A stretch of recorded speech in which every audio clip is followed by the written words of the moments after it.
আজিৰ ব্লগটো সেইসকলৰ ওপৰত যিসকলৰে ৰাতিপুৱাই ওলাই যায় চকুত সপোন লৈ আৰু কিবা এটা কৰাৰ হেঁপাহত, কিন্তু মোৰ কাহিনীটো অলপ বেলেগ।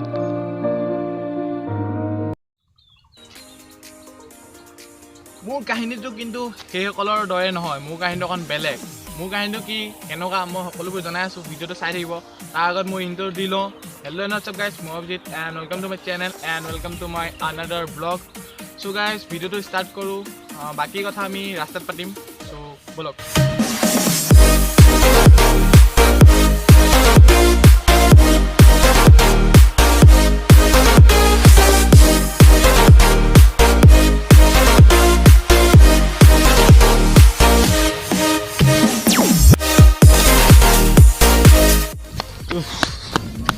চ' গাইজ মই বহুত পিছত থাকি গ'লোঁ, মোৰ লগৰবোৰ গৈ বহুত আগত পালেগৈ, কাৰণ সিহঁতে ৰেগুলাৰ দৌৰিবলৈ আহে, মই কেতিয়াবা মন গ'লে আহোঁ। সেইটোৱে মোৰ মেইন কেছটো। মই সেইকেইজনৰ ভিতৰত নহয় যিকেইজন সদায় ৰানিং কৰিবলৈ আহে, কিবা এটা কৰিম বুলি। মোৰ এইবোৰ নাই, মই ৰাতিপুৱা দেৰিলৈকে শুই থকা, এইটোৱে মোৰ ডেইলি ৰুটিন। আৰু কেতিয়াবা আহোঁ মাজে মাজে মই দৌৰিবলৈ। আৰু আজি ভাবিলোঁ সেইকেইজন ল'ৰাই কেনেকৈ দৌৰে আপোনালোকক দেখাম বুলি।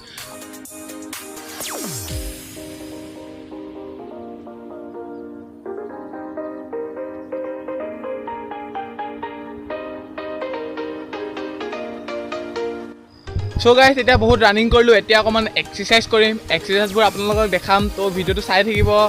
আৰু ইমানেই আৰু।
চ' গাইজ ভিডিঅ'টো দেখিলে আশা কৰোঁ ভিডিঅ'টো আপোনালোকে চাই ভাল পালে। যদি ভাল পালে ভিডিঅ'টো এটা লাইক কৰি দিব আৰু চেনেলটো ছাবস্ক্ৰাইব কৰিব, লগত থকা বেল আইকন দবাই দিব।